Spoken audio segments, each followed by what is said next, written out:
যে আয়োজনের আমাদের একদম সর্বশেষ দিন। আসলে আমাদের এই প্রক্রিয়াটা আরো 2 মাস আগে শুরু হয়েছে, আমরা আরো বৃক্ষরোপণের মাধ্যমে এই অনুষ্ঠানটা শুরু হয়েছে। আমাদের জলবায়ু পরিবর্তনের বিশ্বব্যাপী যে জলবায়ু যে এক অ্যালার্মিং অবস্থা চলতেছে, যেটাকে আমরা হুমকির সম্মুখীন, বিশ্ব আজ হুমকির সম্মুখীন, জীবযাত্রা হুমকির সম্মুখীন, তারই অংশ বিশেষ হিসাবে আমাদের পরিবেশ যাতে কীভাবে রক্ষা করা যায়, জলবায়ু কীভাবে এই পরিবর্তনকে রুখে দেওয়া যায়, তারই অংশ হিসাবে প্রত্যেকটা স্কুলে, সারা বাংলাদেশের প্রতিটা স্কুলে এই অনুষ্ঠান হচ্ছে।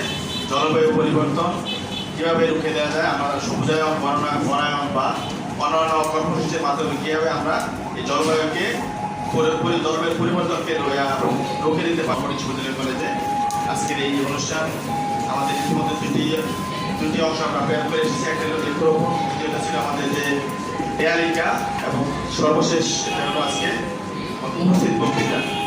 উপস্থিত বক্তৃতার মাধ্যমে আশা করবো যে তোমরা কীভাবে আমাদের জলবায়ুকে আমরা একটা সহনীয় পর্যায়ে, এবং এই যে আমাদের বিশ্বের যেটা উষ্ণায়ন, বিশ্ব যে ক্রমবর্ধমানভাবে তাপমাত্রা বেড়ে চলছে, ভবিষ্যতে আমাদের পৃথিবী যাতে এই বাংলাদেশ নামক ঘটনা কি অনেক সময় থাকবে না, এরকম অনেক অ্যালার্মিং কথা আমরা শুনেছি।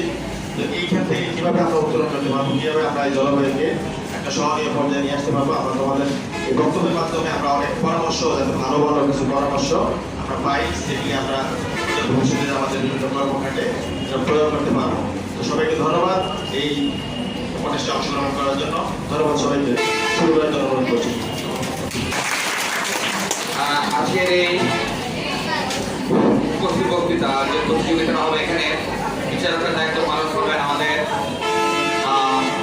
প্রতিষ্ঠানের সম্মানিত শিক্ষিকা রুজিনা আক্তার, তাছাড়া আমাদের সম্মানিত শিক্ষিকা লুৎফুন্নেসা এবং ছবিরানী তালুকদার।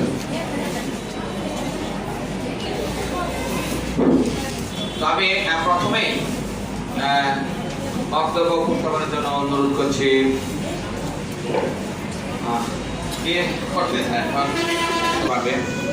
আমাদের 10ম শ্রেণীর মেধাবী শিক্ষার্থী শেফা রহমান, তার বক্তব্য উপস্থাপন করবে।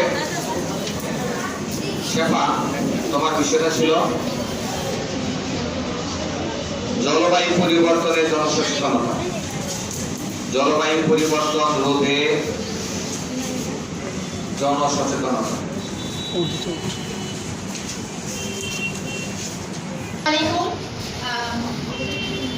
ধন্যবাদ আমাকে এখানে কিছু বলার অনুমতি প্রদানের জন্য। আমার বক্তব্যের বিষয় হচ্ছে জলবায়ু পরিবর্তন মোকাবেলায় জনসচেতনতা। দ্বিতীয় বিশ্বযুদ্ধের পর সবচেয়ে বেশি আলোচিত বিষয় হচ্ছে জলবায়ু পরিবর্তন। বর্তমান জলবায়ু পরিবর্তনে এমন এক মাত্রা